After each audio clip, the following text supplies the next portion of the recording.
Hello guys, welcome back to my channel. मैं हूं सविता। कैसे हो आप लोग? दोस्तों, आज की क्लास है बीएड फर्स्ट ईयर की, जिसमें आज हमारा टॉपिक होगा विकास को प्रभावित करने वाले कारक या फैक्टर्स इन्फ्लुएंसिंग डेवलपमेंट के बारे में जानेंगे। तो आप लोग वीडियो में एंड तक बने रहिएगा। वीडियो पसंद आए तो वीडियो को लाइक शेयर करना, और चैनल पर नए हो तो चैनल को सब्सक्राइब भी कर लीजिएगा। तो चलिए क्लास को स्टार्ट करते हैं। देखेंगे कि विकास को यानी कि डेवलपमेंट को प्रभावित करने वाले कौन कौन से कारक होते हैं। वैसे तो दो मुख्य कारक होते हैं। पहला आनुवंशिक कारक यानी कि हेरिडिटी फैक्टर, और दूसरा वातावरण कारक यानी कि एनवायरमेंटल फैक्टर। तो इन्हीं दोनों कारकों को बहुत ही डिटेल से यहाँ पर जानेंगे।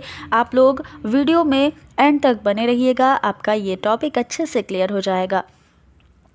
जो पहला कारक है यानी कि आनुवंशिक कारक, इसे देख लेते हैं। आप सभी को पता है कि हमारे अंदर हमारे पूर्वजों के जो गुण हैं वो हमारे माता पिता के द्वारा हमारे अंदर ट्रांसफ़र होते हैं। उसे हम आनुवंशिकता कहते हैं या हेरिडिटी कहते हैं।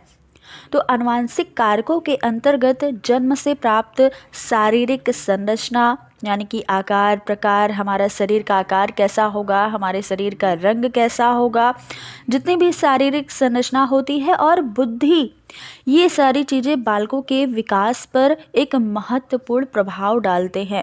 और आनुवंशिक गुणों के लिए पीटरसन ने कहा कि किसी व्यक्ति को माता पिता के माध्यम से उसको उसके पूर्वजों के गुण प्राप्त होते हैं, उसे ही आनुवंशिकता या हेरिडिटी कहते हैं। तो यहाँ पर हम देखेंगे जन्मजात और जैविक विशेषताएं जो है मानव के विकास को कैसे प्रभावित करती है, ये चीज़ें। पहला क्या है? शारीरिक संरचना। शरीर की संरचना है हमारी, वह किस प्रकार से हमारे डेवलपमेंट को प्रभावित करती है। देखिएगा, तो पहला शारीरिक संरचना है यानी कि फिजिकल स्ट्रक्चर। तो शारीरिक संरचना के अंतर्गत शरीर की लंबाई, चौड़ाई, ऊंचाई, भार, वर्ण यानी कि शरीर का रंग कैसा है, ये सारी चीज़ें आती हैं। जो लोग शरीर से लंबे, बलिष्ठ, सुंदर और आकर्षक होते हैं, आप सभी देखते होंगे, वे लोग प्रायः खेल कूद, व्यायाम या फिर जिम्नास्टिक, मॉडलिंग या अभिनय के क्षेत्र में सफल होते हैं। और इसी तरह कुछ लोग नाटे या मोटे लोग भी अपने लिए उपयुक्त वातावरण या व्यवसाय का चयन कर तद अनुसार अपना विकास करते हैं। यानी कि वे अपने शरीर की संरचना के हिसाब से अपना व्यवसाय का चयन करते हैं। मान लीजिए कोई व्यक्ति ऐसा है जो बहुत ही छोटे कद का है, लेकिन वह ऐसे फील्ड में जाना चाहता है, ऐसा व्यवसाय करना चाहता है जहाँ पर अच्छी खासी हाइट मांगी जाएगी, लेकिन उसका कद छोटा है, इसलिए वह उस व्यवसाय में नहीं जा पा रहा। तो ये क्या है? यह उसके शरीर की संरचना जो है, उसका कद जो है, छोटा कद, वह उसको प्रभावित कर रही है, उसको आगे बढ़ने में, उसके व्यवसाय को चयन करने में। तो इस प्रकार से हमारे शरीर का रंग भी यहाँ काला है या गोरा है, ये भी प्रभावित करता है हमारे विकास को। और सारी चीज़ें शरीर की संरचना के अंतर्गत ऊंचाई, भार, लंबाई, सारी चीज़ें आ जाती है। तो ये सारी चीज़ें कहीं ना कहीं हमारे विकास को प्रभावित करती हैं। अगला क्या है? लिंग भेद यानी कि सेक्स डिफरेंसेस। देखिएगा, तो शारीरिक और मानसिक विकास पर लिंग भेद का प्रभाव स्पष्ट दिखाई पड़ता है। लड़कियों का शारीरिक विकास लड़कों की अपेक्षा बहुत जल्दी हो जाता है, यानी कि शीघ्र होता है, और वे यानी कि लड़कियां जो है वो बहुत जल्दी परिपक्व हो जाती हैं, मैच्योर हो जाती हैं। बालिकाओं का मानसिक विकास बालकों की अपेक्षा शीघ्र होता है। तो ये भी कहीं ना कहीं तो प्रभावित करेगा ही। अगला है संवेगात्मक विशेषताएं या इमोशनल कैरेक्टरिस्टिक। संवेग क्या है? तो क्रोध, भय, प्रेम, जो हमारे अंदर के संवेग हैं, उसकी विशेषताएं कैसे प्रभावित करेंगी? तो प्रत्येक व्यक्ति में मूल प्रवृत्तियों और संवेग जन्म से ही अधिक मात्रा में पाए जाते हैं। उदाहरण के रूप में ले लीजिए कि कुछ बालक जन्म से ही क्रोधी होते हैं। हो सकता है आप में से भी कुछ लोग होंगे जन्म से बहुत गुस्सा आता है, और कुछ लोग ऐसे होंगे जो बहुत ही विनम्र स्वभाव के होंगे या सहृदय स्वभाव के होंगे। तो दोनों के व्यक्तित्व के विकास में उनकी मूल प्रवृत्तियों का प्रभाव देखने को मिलता है। जो लोग गुस्से वाले होते हैं उनका विकास कहीं ना कहीं उनको प्रभावित करता है, उनका गुस्सा उनके विकास को प्रभावित करता है। और जो लोग बहुत ही सहज और सरल स्वभाव के होते हैं उनका विकास अच्छे से होता है। तो यहाँ पर ये सारी चीज़ें भी हमारे डेवलपमेंट को प्रभावित करती हैं। अगला जो कारक है बहुत ही महत्वपूर्ण है, आनुवंशिक कारक ही है, बुद्धि यानी कि इंटेलिजेंस। तो बालक के विकास को प्रभावित करने वाले कारकों में बुद्धि का एक महत्वपूर्ण स्थान है और अनुभव के आधार पर यह पाया गया कि अधिक बुद्धि वाले बालकों का विकास तीव्र गति से या तेजी से होता है। तो ये भी प्रभावित कर रही है, यानी कि अगर अच्छी बुद्धि है किसी बालक की तो उसका विकास बहुत तेजी से होगा, बहुत अच्छे से विकास होगा। और कोई बालक ऐसा है जिसकी बुद्धि कम है तो उसका विकास बहुत धीरे होगा या उसका विकास बहुत ही कम होगा। तो इस प्रकार से बुद्धि भी हमारे विकास को प्रभावित कर रही है। टर्मन ने अपने परीक्षणों के आधार पर बालकों को बोलने और बोलने के संबंध में कुछ प्रस्तुत किया है। देखिएगा, उन्होंने यहाँ पर बुद्धि के स्तर के हिसाब से प्रस्तुत किया है। तो पहला जो कॉलम है, 3 कॉलम है, बालक का बुद्धि स्तर, चलना सीखना और बोलना सीखना। तो किस आयु में बालक चलना सीखता है और किस आयु में बालक बोलना सीखता है और कौन से बालक किस आयु में, ये सारी चीज़ें इन्होंने बताया है। देखिएगा, पहला बताया कि कुशाग्र यानी कि जो टैलेंटेड बच्चे होते हैं वे 13 महीने की आयु में ही चलना सीख जाते हैं और 11 महीने की आयु में बोलना सीख जाते। एग्जैक्ट ये नहीं है, थोड़ा बहुत आगे पीछे हो सकता है, लेकिन ये टर्मन के हिसाब से इन्होंने बताया अपने हिसाब से। तो एग्जैक्ट आपको इनके हिसाब से सिर्फ याद रखना है। अगला है सामान्य बुद्धि वाले बालक जो होते हैं वे 14 महीने की आयु में चलना सीखते हैं और 16 महीने की आयु में बोलना सीख जाते हैं। मूर्ख बच्चे 22 महीने की आयु में चलना सीखते हैं, जबकि 34 महीने की आयु में वो बोलना सीखते हैं, बहुत ही लेट स्टार्ट करते हैं बोलना। और जो मूढ़ बच्चे होते हैं, एकदम ही गूढ़ होते हैं, वे 30 महीने की आयु में चलना सीखते हैं, जबकि 51 महीने की आयु में वे बोलना सीखते हैं। तो जो बच्चे टैलेंटेड है, आपने देखा, वे बहुत ही जल्दी चलने लगते हैं और बहुत ही जल्दी बोलने लगते हैं। तो ये चीज़ें इन्होंने यहाँ पर प्रस्तुत की अपने परीक्षण के आधार पर। आगे देखिएगा, टर्मन के इन अध्ययनों के आधार पर जो आपने ऊपर देखा है, इस पर यह कहना उपयुक्त नहीं कि सभी बच्चे का विकास क्रम से ऐसा ही घटित होता है। यानी कि ऐसा ज़रूरी नहीं है कि सारे बच्चे का, सभी बच्चों का विकास ऐसे ही होता है, ये ज़रूरी नहीं है। परंतु मनोवैज्ञानिकों ने व्यक्ति के विकास में बुद्धि को सबसे अधिक महत्वपूर्ण कारक माना है। तो यही कारण है कि कुशाग्र बुद्धि के लोगों में, यानी कि जो टैलेंटेड बुद्धि वाले लोग हैं, उनमें विकास बहुत तेज़ी से होता है और निम्न स्तर की बुद्धि वालों में विकास धीमा पाया जाता है। तो ये चीज़ें हैं, जो बुद्धि वाला कारक है ये बहुत ही ज़्यादा इम्पॉर्टेंट है, ये आपको ध्यान रखना है। अगला कारक है अनुवांशिक कारक, वंश या प्रजाति का। तो वंश या प्रजाति भी हमारे विकास को जो हमारे विकास यानी कि डेवलपमेंट है उसको प्रभावित करती है। मानव शास्त्र का अध्ययन करने वालों ने बताया कि विभिन्न देशों की प्रजातियों का विकास भी विभिन्न मात्रा में पाया जाता है। यह भी मतलब इफ़ेक्ट डालता है आप कहाँ पर किस वंश से हैं और किस प्रजाति में पैदा हुए हैं। आपकी प्रजाति और वंश भी आपको विकास को प्रभावित करेगी, इफेक्ट डालेगी। उदाहरण के लिए ले लीजिए कि नेग्रो लोगों के बच्चों की प्रौढ़ता शुरू के वर्ष में श्वेत वर्ण वाले बच्चों की प्रौढ़ता से 80% अधिक होती है। तो ये उदाहरण यहाँ पर सटीक बैठेगा। अगला है आंतरिक संरचना, जो हमारे अंदर यानी कि इंटरनल स्ट्रक्चर है वह भी प्रभावित करता है। शरीर की बाह्य संरचना के साथ साथ इतनी जो आंतरिक संरचना है वह भी व्यक्ति के विकास में महत्वपूर्ण भूमिका निभाती है। इसके अंतर्गत हड्डियों की बनावट आ जाएगी कि आपकी हड्डी की बनावट कैसी है, मस्तिष्क की संरचना कैसी है, या पीनियल, थायराइड तथा पैराथायराइड ग्लैंड या ग्रंथि एवं यकृत, अग्नाशय, हृदय आदि की क्रिया प्रणाली का विशेष योगदान रहता है। आपका हृदय अच्छे से काम करेगा तब आपका विकास भी अच्छे से होगा। तो ये जो अंदर की संरचना है, आंतरिक संरचना है, वह भी हमारे विकास को प्रभावित करती है। आप अंदर से ही स्वस्थ नहीं होंगे तो आपका विकास कैसे हो सकता है। तो ये समस्त आंतरिक अंग व्यक्ति के शारीरिक, मानसिक और चारित्रिक विकास के लिए उत्तरदायी होते हैं और प्रभाव डालते हैं विकास को।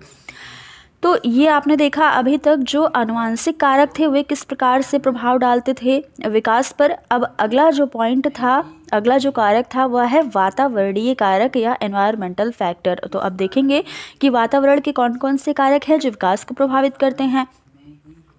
आनुवंशिक कारकों के बाद वातावरण से संबंधित अनेक कारक व्यक्ति के विकास में सहायक होते हैं, और जहाँ तक शरीर विकास की बात है, शारीरिक विकास की, उस पर प्रभाव वातावरण का बहुत कम पड़ता है, किंतु मानसिक विकास पर वातावरण का पर्याप्त प्रभाव देखने को मिलता है। परिवेश का यह प्रभाव बाल्यावस्था से लेकर के वृद्धावस्था और जीवन के अंतिम क्षण तक, जब तक आपका जीवन रहता है तब तक यह वातावरण प्रभाव डालता रहता है। और वातावरण का विकास पर पड़ने वाले प्रभाव के संबंध में एक तथ्य यहाँ पर महत्वपूर्ण है कि वातावरण मनुष्य के व्यक्तित्व के विकास में अपना कोई मौलिक योगदान नहीं देता, बल्कि जो गुण और विशेषताएं उसे आनुवंशिकता से प्राप्त होती हैं।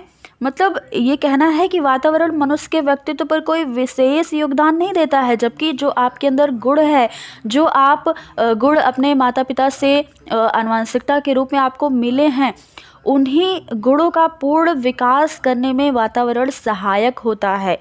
तो ये चीज़ें हैं, प्रायः ऐसा देखने में भी आता है कि व्यक्ति के अनेक ऐसे गुण जिनका विकास होना उसके सफल जीवन के लिए बहुत आवश्यक होता है, और समुचित वातावरण और परिस्थितियां ना मिल पाने के कारण दबकर अविकसित रह जाते हैं। मान लीजिए कोई व्यक्ति ऐसा है जिसके अंदर गुण तो हैं, लेकिन उसे अच्छा एनवायरनमेंट नहीं मिल रहा है, तो उसका विकास नहीं। भले ही उसके अंदर बहुत सारे गुण हैं, अच्छे गुण हैं, पढ़ने के गुण हैं, लेकिन जब उसको पढ़ने का माहौल ही नहीं मिलेगा, वातावरण ही नहीं मिलेगा, घर का माहौल जो है वो पढ़ने लिखने वाला है ही नहीं, तो बच्चा कहाँ से पढ़ पाएगा, जबकि उसके अंदर क्षमताएं हैं पढ़ने की। तो इस प्रकार से अच्छा वातावरण की भी ज़रूरत होती है एक अच्छे विकास के लिए। आगे देखिएगा, बोरिंग, वेल्ड और लैंगफील्ड ने वातावरण को के प्रभाव को व्यक्त किया कि वातावरण वह प्रत्येक वस्तु है जो व्यक्ति को पितृकों के अतिरिक्त यानी कि जीन्स के अलावा सभी बातों को प्रभावित करती है। तो ये एक डेफिनेशन थी जो आपको ध्यान देना है, इंग्लिश में भी दी गई है, आप इसे नोट भी कर सकते हो। देखिएगा, पहला जो वातावरणीय कारक है वह है जीवन से आवश्यक जुड़ी जो सुविधाएं हैं वह किस प्रकार से विकास को प्रभावित करती हैं। तो मनुष्य के भौतिक एवं सामाजिक जीवन से जुड़ी हुई मूलभूत आवश्यकताओं की पूर्ति विकास में बहुत अधिक सहायक होती हैं, जैसे रोटी, कपड़ा, मकान, विद्यालय, पौष्टिक तथा संतुलित भोजन, शुद्ध वायु और प्रकाश। ये सारी कुछ ऐसी सुविधाएं हैं जो व्यक्ति के समुचित विकास के लिए बहुत ही ज़्यादा आवश्यक है। इनके बिना आपका साथ जीवन नहीं चल सकता। तो ये सुविधाएं जितनी उत्तम कोटि की होंगी, जितने अच्छा आपको रोटी, कपड़ा, मकान मिलेगा, उतना अच्छा आपका विकास होगा। तो ये सारी चीज़ें भी तो जो आवश्यक सुविधाएं हैं हमारी, वह भी तो प्रभावित कर रही हैं। आपको अच्छा खाना ना मिले तो आपका विकास अच्छे से कैसे हो सकता है। तो इसलिए आपको रोटी, कपड़ा, मकान की भी ज़रूरत है। आप मान लीजिए अच्छा खा रहे हैं लेकिन अच्छे घर में रह नहीं रहे हैं, एक कुटिया में रह रहे हैं, तो आपका विकास फिर अच्छे से नहीं हो पाएगा ना। तो इसलिए ये सुविधाएं भी हमारे विकास को प्रभावित करती हैं। ये जितने भी अच्छी कोटि की होंगी, मनुष्य का विकास भी उतनी ही अच्छी कोटि का होगा। तो शिक्षा के द्वारा यह सुनिश्चित किया जा सकता है कि बालकों को किस आयु में कौन कौन सी सुविधाएं प्रदान की जानी चाहिए। अगला कारक है समाज और संस्कृति। देखिएगा, तो विकास पर समाज और संस्कृति का भी प्रभाव पड़ता है, क्योंकि बालक जन्म से ही समाज में ही तो रहता है, मृत्यु तक समाज में ही अपना जीवन व्यतीत करता है। बालक के विकास पर उसके समाज और भौतिक एवं अभौतिक दोनों प्रकार की संस्कृतियों का प्रभाव पड़ता है। और समाज में जो रीति रिवाज होते हैं, मान्यताएं होती हैं और नैतिक मूल्य विकास की गति और दिशा का निर्धारण करते हैं। सब जो समाज में बच्चे रहते, सबके समाज में अलग अलग रीति रिवाज होते हैं, तो जो रीति रिवाज हैं वह भी तो प्रभावित कर रहे हैं ना विकास को। सामाजिक संस्थाएं भी अनेक प्रकार के कार्यक्रमों के द्वारा व्यक्ति के विकास में सहयोग प्रदान करती हैं। अगला कारक है पारिवारिक पृष्ठभूमि कैसा है, फैमिली बैकग्राउंड कैसा है। ये चीज़ भी तो कहीं ना कहीं प्रभावित करेगी कि बच्चे का पारिवारिक परिवेश कैसा है। पारिवारिक वातावरण और परिवार में स्थान बालक के विकास को काफ़ी प्रभावित करता है। यदि परिवार आर्थिक रूप से संपन्न और खुले विचारों वाला है तो उसके बालक भी स्वस्थ या खुले विचारों के होंगे। और परिवार में बालक का स्थान बहुत ही महत्वपूर्ण होता है। और परिवार में द्वितीय, तृतीय और चतुर्थ बच्चे का विकास प्रथम बच्चे की अपेक्षा तीव्रता से होता है। यानी कि जो परिवार में मान लीजिए 4-5 भाई बहन है या 2-3 भाई बहन है, तो जब सबसे लास्ट वाला जो बच्चा होगा उसका विकास बहुत तेज़ी से होगा, क्योंकि बाद में उत्पन्न बच्चों को विकसित वातावरण प्राप्त होता है और उन्हें अपने बड़े भाई बहनों के अनुकरण करने की अधिक अवसर भी उन्हें मिलता है कि जैसे बड़े भाई बहन जैसे कर रहे हैं उसी प्रकार से वह देख देख करके अनुकरण करके सीखता है और बहुत ही जल्दी उसका विकास हो जाता है। तो ये भी मैटर करता है कि आपका फैमिली बैकग्राउंड किस प्रकार का है। अगला है रोग और चोट, ये चीज़ें भी प्रभावित करती हैं। आपको मान लीजिए चोट लग गई बचपन से ही या फिर आपको कोई रोग है तब आपका विकास अच्छे से नहीं हो सकता है। तो बालक के विकास को रोग और चोट भी प्रभावित करते हैं। किसी प्रकार की शारीरिक अथवा मानसिक चोट बालक के विकास को रोक देती है और उचित दिशा में विकास नहीं होने देती। विषैली दवाओं के प्रभाव से भी विकास रुक जाता है और शैशवावस्था या बाल्यावस्था में गंभीर रोग हो जाने पर कभी कभी उसका प्रभाव बालक के विकास को अवरुद्ध कर देता है या रोक देता है। अगला है विद्यालय। विद्यालय भी प्रभावित करता है क्योंकि बालक विद्यालय जाता है तो आप सभी को पता है। तो बालक के विकास में विद्यालय के वातावरण, अध्यापक तथा शिक्षा के साधनों की निर्णायक भूमिका होती है। और जिन विद्यालयों में कक्षा शिक्षण के साथ साथ पाठ्य सहगामी क्रियाओं का आयोजन भी किया जाता है, को करिकुलर एक्टिविटीज़ कराई जाती हैं, वहाँ बालकों को अपनी प्रतिभा के विकास के अवसर मिलते हैं। तो विद्यालय भी प्रभावित करता है हमारे विकास को। जिन विद्यालयों में बालकों के लिए निर्देशन, परामर्श सेवाएं दी जाती हैं, स्वास्थ्य सेवाएं उपलब्ध होती हैं, वहाँ के बालकों को अपनी समस्याओं का समाधान खोजने में सहायता मिलती है। और अध्यापकों का व्यवहार भी बालकों के विकास पर सकारात्मक या नकारात्मक प्रभाव डालता है। टीचर का व्यवहार कैसा है, मान लीजिए टीचर जो है वो बहुत ही गुस्से वाला है और आकर के तुरंत जैसे ही क्लास में एंटर करता है तुरंत किसी बच्चे के सामने खड़ा होकर गुस्से से देखता है, तो इस प्रकार जो बच्चा होगा वो बहुत ही डरा सहमा सा रहेगा। तो ये चीज़ें प्रभावित करेंगी उसके विकास को। तो इसलिए विद्यालय से संबंधित जो भी जुड़ी चीज़ें हैं, चाहे शिक्षक हो या फिर विद्यालय का पाठ्यक्रम हो, हर एक चीज़ें बच्चे के विकास को प्रभावित करती हैं। तो दोस्तों ये था आज का हमारा टॉपिक। आपको कैसा लगा ज़रूर बताइएगा। मैंने बहुत अच्छे से यहाँ पर समझाने का प्रयास किया है। अगर आपको वीडियो पसंद आए तो लाइक शेयर कीजिएगा। चैनल पर नए हो तो चैनल को सब्सक्राइब भी कर लीजिएगा। तो फिर मिलते हैं अगली क्लास में कुछ नए टॉपिक के साथ। तब तक के लिए धन्यवाद।